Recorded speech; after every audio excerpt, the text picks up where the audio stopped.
তো finally MAKAUT ইউনিভার্সিটির তরফ থেকে একাডেমিক ক্যালেন্ডার 2026-27 পাবলিশ হয়ে গেছে। এবারে তোমাদের অনেক কিছু নতুন নিয়ম এসছে, সেগুলো সম্পর্কে এই ভিডিওতে আলোচনা করা হবে। তোমরা যদি নতুন কলেজে উঠতে চলেছো, অর্থাৎ ফার্স্ট ইয়ারে এবার ভর্তি হবে, বা তুমি সেকেন্ড ইয়ার বা থার্ড ইয়ার বা ফোর্থ ইয়ারে উঠবে, সবার জন্য এই ভিডিওটা খুবই বেনিফিশিয়াল হতে চলেছে। এই একাডেমিক ক্যালেন্ডারে কী কী লেখা আছে সেগুলো সম্পর্কে ডিটেলে আলোচনা করা হবে। যেহেতু এই ভিডিওটা অনেক এমন স্টুডেন্টও দেখবে যারা হয়তো সবেমাত্র কলেজে এবার ভর্তি হবে, তাই আমি সমস্ত জিনিসকে একদম বেসিক থেকে এক্সপ্লেন করব। প্রথমত এই একাডেমিক ক্যালেন্ডারে দেখো, এটাকে দুটো ভাগে ভাগ করা রয়েছে। একটা রয়েছে অড সেমিস্টার আর একটা রয়েছে ইভেন সেমিস্টার। বাকি নিচেরগুলো এখন বাদ দাও, এই দুটো ভাগ দেখো, অড সেমিস্টার এবং ইভেন সেমিস্টার। তো ধরো তোমাদের 4 বছরের কোর্স আছে, first year, second year, third year আর ফোর্থ ইয়ার। তো এবার প্রতিটা ইয়ারকে দুটো করে সেমিস্টারে ভাগ করা হয়। First semester, second semester, second ইয়ারকে third semester, fourth semester, third ইয়ারকে ফিফথ সেমিস্টার, সিক্স সেমিস্টার এবং ফোর্থ ইয়ারকে সেভেন সেমিস্টার এবং এইট সেমিস্টার। তো এইভাবে তোমাদের 4 বছরের কোর্সকে ভাগ করা হয়। এখানের মধ্যে এই যে first semester, third semester, fifth semester, seven semester রয়েছে, এগুলোকে সব অড সেমিস্টার বলে। আর second semester, fourth semester, six semester, eight semester এগুলোকে ইভেন সেমিস্টার বলে। আর যদি ধরো 5 বছরের কোর্স হয়, তাহলে অড সেমিস্টারে এখানে 9 সেমিস্টারও অ্যাড হবে আর এখানে 10 সেমিস্টার অ্যাড হবে। অ্যাকাডেমিক ক্যালেন্ডার অনুযায়ী third semester, fifth semester, seven semester, 9 সেমিস্টারের স্টুডেন্টদের এনরোলমেন্ট এবং ফিস সাবমিশন হবে আগস্ট মাসের 5 তারিখ থেকে 14 তারিখ পর্যন্ত। আর enrolment of students with late fine হচ্ছে সেপ্টেম্বরের 1 তারিখ থেকে 3 তারিখ পর্যন্ত। Back paper enrolment and examination fees submission হচ্ছে 28 তারিখ থেকে 30 তারিখ পর্যন্ত। তারপর enrolment of back paper students with late fine হচ্ছে অক্টোবরের 12 তারিখ থেকে 14 তারিখ পর্যন্ত। বাকি এবার যারা কলেজে ভর্তি হতে চলেছো, তাদের একটা প্রশ্ন আসতে পারে যে তাদের ক্লাস কবে থেকে শুরু হবে। তো সেটার জন্য বলে রাখি, এটা কলেজের ওপর অনেকটা ডিপেন্ড করে। আর ফার্স্ট সেমিস্টারের রেজিস্ট্রেশন প্রসেস অনেক দিন ধরে চলে, তাই কবে থেকে তোমাদের ক্লাস শুরু হবে সেটা তোমাদের কলেজের ওপর ডিপেন্ড করছে। কোনো কলেজে আগে স্টার্ট হয়ে যায়, কোনো কলেজে কিছুদিন পর স্টার্ট হয়, তো সেটা ডিপেন্ড করে কলেজের ওপরই। তবু একটা ডেট বললে ধরে রাখো তুমি সেপ্টেম্বর থেকে প্রায় স্টার্ট হয়ে যাবে। বাকি যে CA1, PCA1, CA2, PCA2, ECA, WCA এবং তার নিচে থিওরি এক্সামের ডেট, প্র্যাকটিক্যাল এক্সামের ডেট, এই সমস্ত জিনিস লেখা আছে।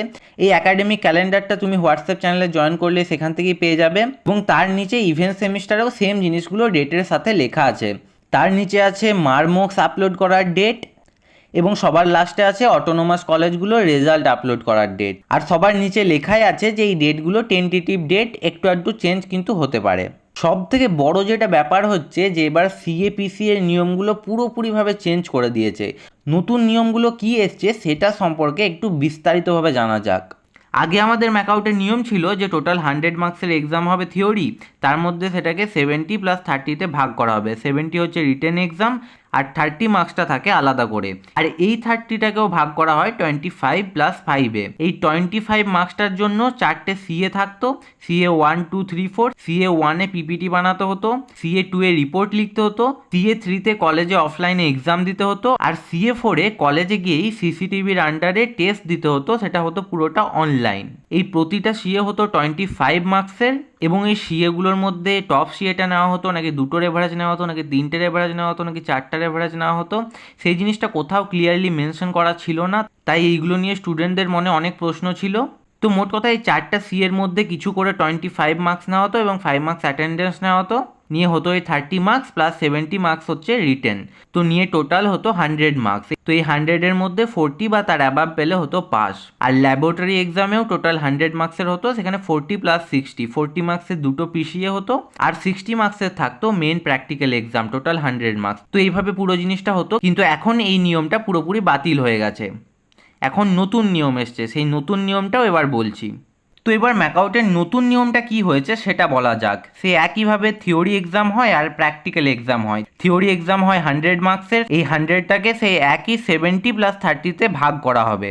কিন্তু এবার যে 30 আছে এটার ভাগটা আলাদা রকম করা হয়েছে। এই 30টাকে 10 + 10 + 10 এইভাবে ভাঙা হয়। এই 10 মার্কস আছে, এখানে প্রথমে CA 1 হবে আর CA 2 হবে। এই দুটো এক্সামই হবে ক্লাস টেস্ট, মানে ক্লাসে গিয়ে তোমাদেরকে এক্সাম দিতে হবে।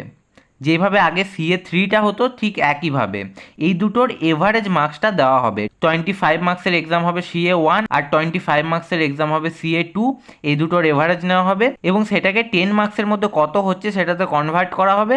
তো একটা 10 মার্কস এইভাবে পেলে, আর সেকেন্ড 10 মার্কসটা হচ্ছে ECA, যার ফুল ফর্ম হচ্ছে এন্ড সেমিস্টার CA।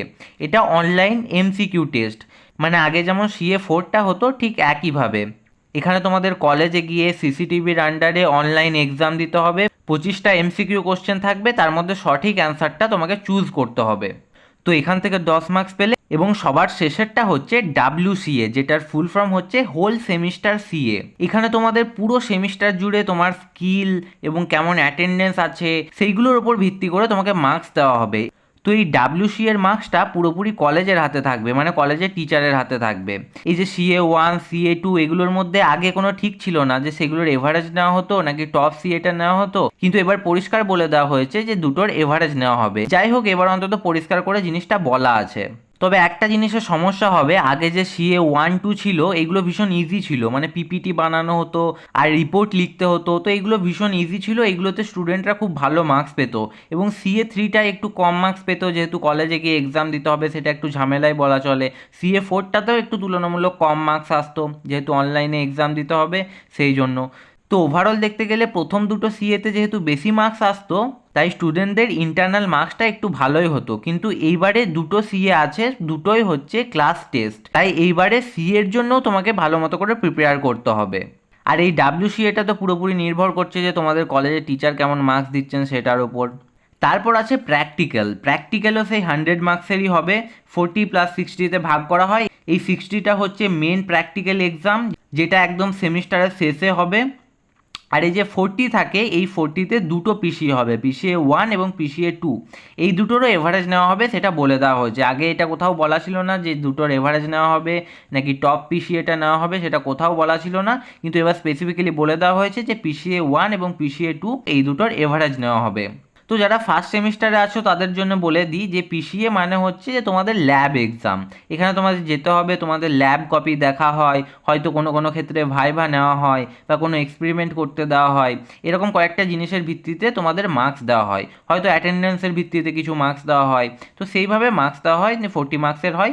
এই 60 মার্কসেও প্রায় সেমই জিনিস হয়। তো এই ছিল ম্যাকআউটের নতুন নিয়ম। এই একাডেমিক ক্যালেন্ডারটা তুমি এই হোয়াটসঅ্যাপ চ্যানেলে পেয়ে যাবে, যেটার লিঙ্ক ভিডিওর ডেসক্রিপশনে দেওয়া আছে। আর বিশেষ করে তুমি যদি ফার্স্ট ইয়ারের স্টুডেন্ট হও তাহলে ওই হোয়াটসঅ্যাপ চ্যানেলটায় অবশ্যই জয়েন হয়ে যেও।